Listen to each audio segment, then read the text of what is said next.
More than 40% of all US PlayStation 5 and Xbox playtime last month was spent in 10 live service games. Chris Scullion over at VGC. That's according to Mat Piscatella, the executive director and video game industry analyst over at Circana, formerly known as MPD.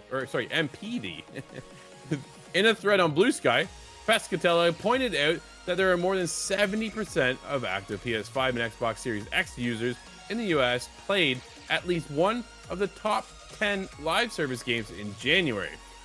While some of these players may have simply tried the game, then moved on to something else, these 10 live service games have been popular enough to command a combined 40% of all playtime spent across the PS5 and Xbox libraries just in last month. Dude, the game industry has changed. We're definitely moving now more towards the live service industry, which is why we see people trying to capitalize on making another one, see if they can become the next big one. But dude, they're not going to outlive GTA Online, Roblox, Fortnite, Warzone, PUBG still going. Like, you already, there's 6 I can rhyme off the top of my head, dude.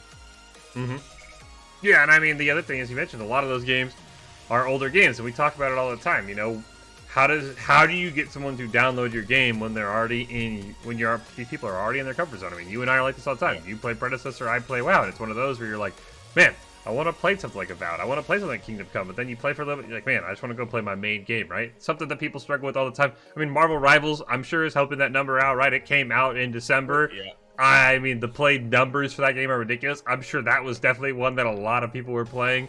Overwatch has still always been consistent. They're getting some updates. I'm sure that's going to draw people back in. It makes sense why people are playing live service games. But again, I think the thing is true. Marvel Rivals is probably the only, and Helldivers, I guess, would be kind of in this category of the new live service games, right? Everything else is 5 years old, decade old, right? And that's, I think, the problem. These companies say, look at all these dominant live service games. We're going to make a live service game. People aren't playing the new live service games. Those ones are flopping. They're playing the old live service games. Stop trying to follow a You're never going to be the next Fortnite, Drew, and that's what I think a lot of companies are falling into in this day news. Is it going to help our cause?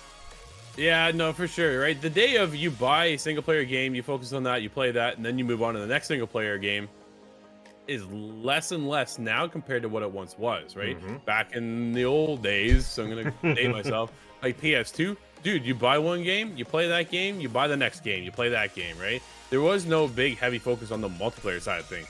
360 comes out, and then they add in the whole Xbox network, and all that changes things. Everybody's talking about Halo. There's been a huge shift over the years, and the latest shift has been, I say latest, but it's really been here for years now at this point, is the live service experience. Companies are looking to capitalize on it because it's generating money flow. But again, there's only so much time that all of us can spend in these live service games. Now the consoles have plateaued. They got to find other ways to make money. Live service is definitely one of those things, but Marvel Rivals is only one of the few who can stand out that's brand new.